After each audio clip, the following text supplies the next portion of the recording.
느헤미야가 성벽이 완성되고 재건이 되었습니다. 하지만 건물이 세워진 것이, 또한 그 건물에 사람들이 가득 찬 것이 부흥이 아님을 그들은 알고 있습니다. 진정한 부흥은 건물이나 숫자에 있지 않습니다. 하나님으로 채워지고 하나님의 말씀으로 채워지게 될 때 그 속에 진정한 부흥이 있다는 사실을 꼭 기억하실 수 있기를 주님의 이름으로 축복합니다. 그래서 오늘 본문 말씀은요, 이스라엘 민족들이 성문 앞에 모여서 하나님의 말씀을 구하는 장면을 보여주고 있습니다. 특별히 오늘 본문 1절 말씀에 보면 모든 백성이 한꺼번에 수문학 광장에 모였다. 그들은 학자 에스라에게 주님께서 이스라엘에게 명하신 모세의 율법책을 가지고 오라고 청하였다라고 이야기하고 있습니다. 하나님께서 이스라엘 민족들에게 주신 그 말씀, 하지만 누구를 통해서 주셨습니까? 모세를 통해서 주셨습니다. 그 말씀을 그들은 지금 요청하고 있는 것입니다. 왜 그렇습니까? 말씀을 구한다는 것, 하나님을 구하는 것이기 때문입니다. 더 놀라운 것은 지금 이스라엘 민족들이 구하고 있는 그 말씀, 오늘 우리가 동일하게 받고 있는 말씀인 줄로 믿습니다. 그래서 이 시간 말씀을 구한다는 것, 누구를 구하는 것입니까? 하나님을 구하는 것입니다. 요한복음 1장 1절에 보면 태초에 말씀이 계셨다. 그 말씀은 하나님과 함께 계셨다. 그 말씀은 하나님이셨다라고 얘기하고 있습니다. 즉 말씀을 구한다는 것, 누구를 구하는 것입니까? 하나님을 구하는 것입니다. 이스라엘 민족이 52일 동안 여러분 많은 사람들이 할 수 없었던 150여 년 동안 이루지 못했던 그 놀라운 역사를 이루어냈습니다. 세상적으로 보면 엄청난 성공이고 엄청난 성취이지만 그들은 거기에 만족하는 것이 아니라 하나님의 말씀을 갈망하고 있습니다. 왜 그런지 아십니까? 이 땅에 어떠한 성공과 성취를 거둔다고 할지라도 하나님의 말씀이 없으면 만족할 수 없다는 것을, 하나님이 함께하지 않으면 진정한 복이 아니라는 것을 이스라엘 민족들은 알고 있었기 때문입니다. 오늘 이 자리에 있는 여러분들은 무엇을 위하여서 열심을 내고 계십니까? 이곳에 있는 여러분들은 무엇을 열망하고 계십니까? 세상의 금은보화와 사람들이 부러워하는 성공을 거둔다고 할지라도 그 인생 속에 하나님의 말씀이 없으면, 하나님이 없으면 아무것도 아님을 깨닫는 이 시간 되실 수 있기를 주님의 이름으로 축복합니다. 이스라엘 민족들이 말씀 앞에 얼마나 열심히 있었는지를 여러분 돌아보면서 오늘 우리가 몇 가지 도전을 받고 말씀을 마무리 지으려고 합니다. 첫 번째로 이스라엘 민족들은요, 말씀에 대한 간절함이 있었습니다. 특별히 오늘 보면 3절 말씀 여러분 함께 읽겠습니다. 함께 읽겠습니다. 시작. 그는 수문 앞 광장에서 남자든 여자든 알아들을 만한 모든 사람에게 새벽부터 정오까지 큰 소리로 율법책을 읽어 주었다. 백성은 모두 율법책 읽는 소리에 귀를 기울였다라고 이야기하고 있습니다. 새벽부터 정오까지 무엇을 들었다고요? 말씀을 들었다고요. 아침 6시부터 12시까지 들었다는 거예요. 몇 시간 들었을까요? 6시간. 오늘 예배 1시간 조금 넘었습니다. 여러분, 그 당시의 사람들은요, 말씀을 들을 때 최소한 몇 시간요? 6시간을 들었다는 거예요. 여러분 지금 마음이 어떤지는 제가 잘 모르겠지만 잘 견뎌내실 줄로 믿습니다. 6시간은 안 할 거니까 걱정하지 마십시오. 근데 중요한 건 무엇이냐면 여러분 말씀을 들을 때 그들이 열심히 해요. 근데 더 놀라운 것은 6시에 말씀을 들으려면 여러분 몇 시에 일어나야 되죠? 각자 다를 거예요. 어떤 사람들은 끝까지 버틴기다가 5시 55분에, 여러분 여기서 올 때에 멀리서 온 분도 있고요, 가까이서 온 분도 있을 거예요. 근데 신기해요. 여러분 멀리서 온 분들이 늦을까요? 가까이서 오는 분들이 늦을까요? 어떻게 하셨어요? 그럼 이유는 알 수 없는데 멀리서 오는 사람들이 더 일찍 오고요, 가까이 오는 사람들은 자꾸 늦어요.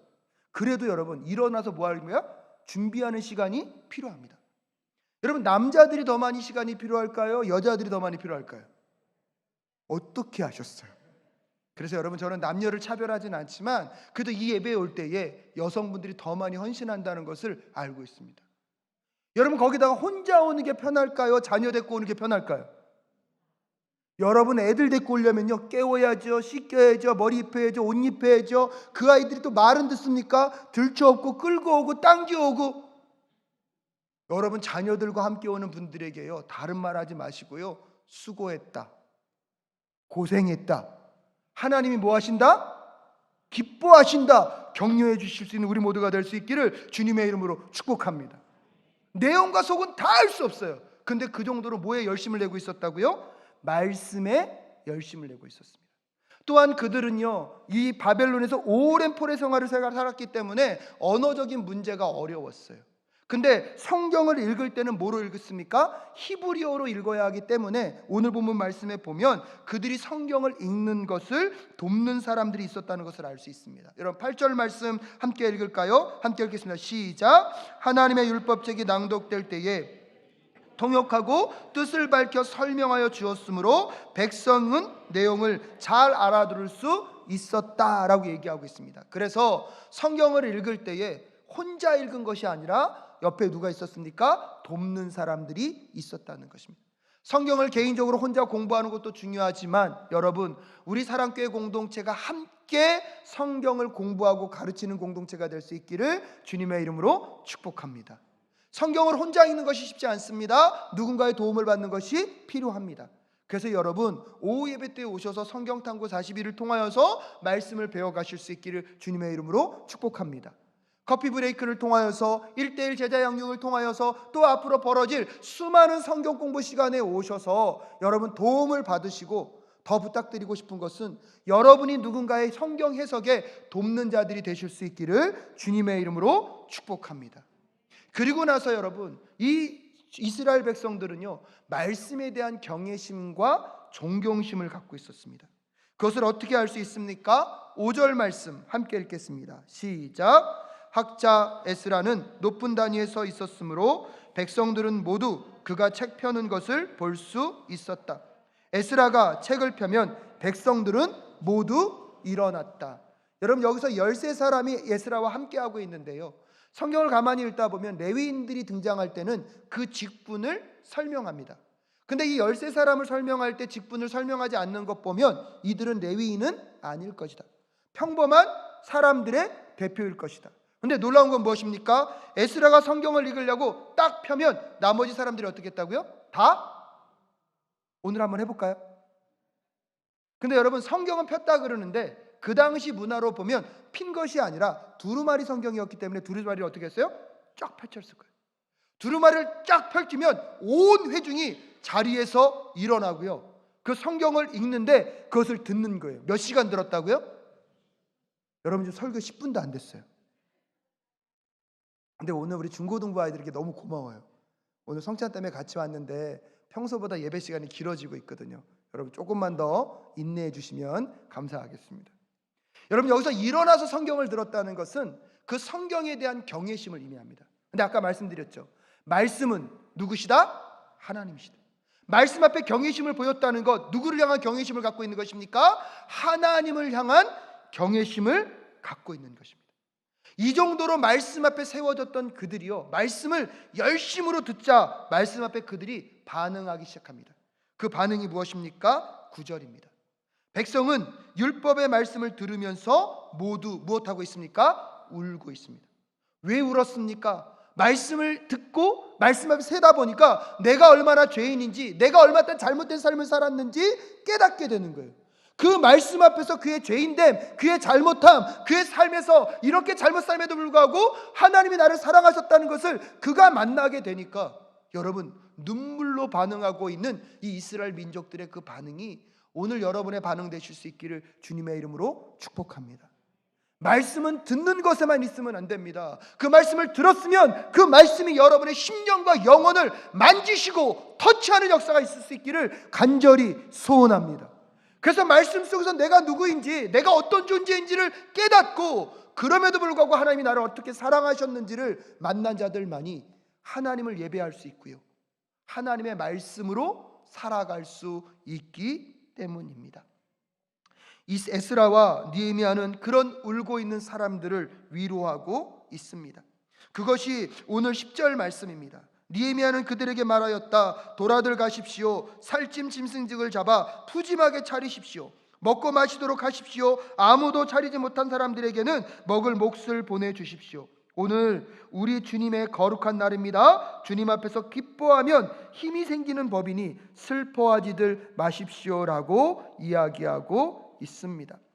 사랑하는 사랑교회 성도 여러분, 죄로 인하여서 죽을 수밖에 없는 우리를 위하여서 예수 그리스도가 십자가의 죽임을 당하셨습니다. 그래서 우리에게 구원의 은혜가 있고요, 죄의 문제 때문에 절망하지 않을 이유가 우리에게 있다는 사실을 꼭 기억하실 수 있기를 주님의 이름으로 축복합니다. 그래서 오늘 에스라와 느헤미야는 슬퍼하지만 말라는 거예요. 오늘은 거룩하신 하나님의 날이고 하나님의 구원이 선포되는 날이라는 거예요. 그래서 집에 돌아가서 잔치를 베풀라는 거예요. 근데 그 잔치를 베풀 때에 먹을 것이 없는 사람들과 꼭 뭐 하라고요? 나누면서 기쁨을 전달하라고 이야기하고 있습니다. 그랬더니 그 말씀을 받은 이스라엘 백성들이 어떻게 반응합니까? 12절 말씀 함께 읽겠습니다. 시작. 모든 백성은 배운 바를 밝히 깨달았으므로 돌아가서 먹고 마시며 없는 사람들에게는 먹을 것을 나누어 주면서 크게 기뻐하였다라고 이야기하고 있습니다. 말씀을 배우고 말씀을 깨달은 대로 삶 속에서 뭐 하고 있습니까? 실천하고 있습니다. 사랑하는 사랑교회 성도 여러분, 오늘 다시 말씀으로 나아가셔서 말씀이 깨닫게 하시는 것 속에 여러분의 삶의 변화가 이루어질 수 있기를 주님의 이름으로 축복합니다. 말씀을 마무리 지으면서 왜 이렇게 이스라엘 백성들은 말씀을 붙잡을 수밖에 없었습니까? 오늘 보면 10절 후반절에 오늘은 우리 주님의 거룩한 날입니다. 주님 앞에서 기뻐하면 힘이 생기는 법이니 슬퍼하지들 마십시오. 개역개정에서는 여호와로 인하여 기뻐하는 것이 너희의 힘이니라. 사랑하는 여러분, 세상에 무엇이 우리를 위로할 것 같고 우리를 도와줄 것 같지만 오직 여호와 하나님만이 여러분을 살리고 여러분에게 진정한 평안과 위로를 줄 수 있음을 오늘 다시 기억하실 수 있기를 주님의 이름으로 축복합니다. 그러게 아무리 힘들고 어려워도 고난의 순간이 찾아와도 다시 말씀 앞으로 나아가십시오. 무엇 때문에 그렇게 열심히 최선을 다하여 노력하고 계십니까? 건물을 세우고 부와 명예와 세상의 모든 성공과 성취를 거둔다고 하여도 여러분 만족을 모를 것입니다. 하지만 말씀을 갈급해하며 그 말씀을 기뻐하며 여호와를 기뻐하는 삶, 그 삶에서는 하나님이 여러분의 인생의 힘이 되어 주시고 여러분의 기쁨이 되어 주실 줄로 믿습니다. 그래서 세상이 줄 수 없는 기쁨과 평안으로 말씀 앞에 세워져서 말씀으로 승리하며 나아가는 이번 한 주 되실 수 있기를 주님의 이름으로 축복합니다. 오늘은 세례 예식과 성찬식 그리고 그 말씀을 통하여서 보여지는 설교와 듣는 설교 가운데 여러분의 심령과 마음 가운데 새겨주신 그 하나님의 말씀으로 다시 힘이 되고 기쁨이 되는 이 하루가 되실 수 있기를 주님의 이름으로 축복합니다. 우리 함께 이 찬양 다시 고백하시면서 말씀 앞으로 나아가게 하시고 오늘 세례 예식과 성찬 예식을 통하여서 우리에게 주신 그 은혜들을 다시 한번 새기며 세상의 것 구하지 않고 말씀으로 다시 나아가 여호와로 인하여 기뻐하는, 그래서 그분이 나의 힘되심을 고백하며 나아가는 이 한 주 될 수 있도록 주님 앞에서 기뻐하면서 힘이 생기는 그 은혜를 경험하며 나아가는 이 한 주 될 수 있게 하여 달라고